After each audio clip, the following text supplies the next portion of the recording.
Hi, Arios. How are you doing today? Hey, James, I'm doing really well, thanks.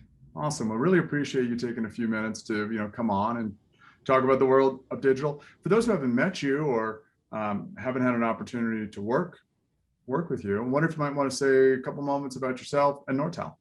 Sure, absolutely. I'm Areos Ledesma. I'm basically an account manager for Fortune 100 clients of Nortal.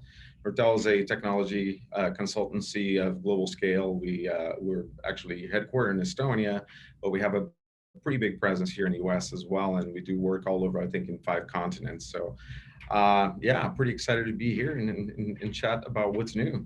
Yeah.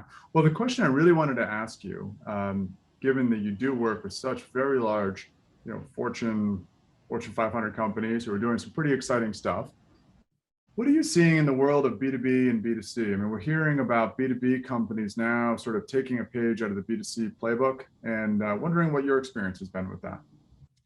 Well, I think that there's a few different things that we're starting to observe, but one thing that's really kind of caught my attention is just the reliance on the notion of like enablement of different partners, right? Mhm. So historically, we were seeing that, you had a partner A, partner B, and they had their systems, they had their rigid structures and things like that. And, if one was selling the service or the product of the other, there was a lot of red tape and a lot of things to consider before that enablement happened. And then once that enablement was set in stone, it was there to be because it would be hard to change it. There was not a whole lot of flexibility.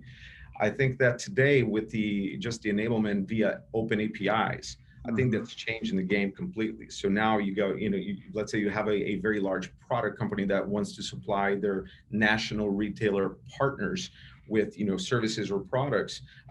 They're looking to open their APIs securely with enough scalability that these partners now can actually rely on direct information, and by doing so they're only training their staff one way, not to basically train across different systems or different UIs or things like that. So that enablement, I think, happens and really creates a lot of efficiency for both companies, for both Mhm. partners, and it also provides that flexibility because now, depending on where this product line is going, you're going to have to make some changes, and those APIs are going to reflect those changes. And as long as this partner is really to accept them and test them, right? This is really great speed to market in terms of B2B, right? So I think that's the first thing I would call out. Yeah, interesting.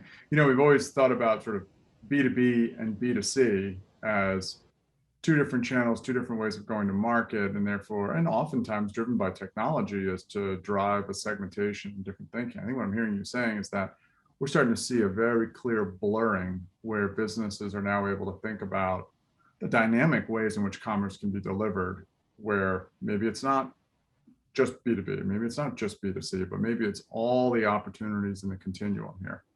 Exactly. Yeah. And I think that once you establish that relationship of trust between the two partners, or even between, two companies that are kind of aimed at the same customer base and the same trajectory, right?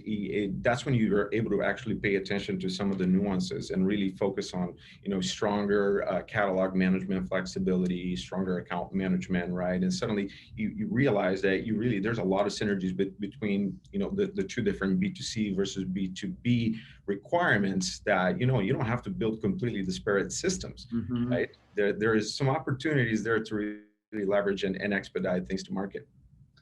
Fascinating times, Arios. Thank you very much for coming on to share your perspectives, and look forward to doing this again soon. We're in a very fast-moving world, so I suspect we'll start to see new opportunities open all the time for conversations just like this. Absolutely, man. Happy to be here anytime.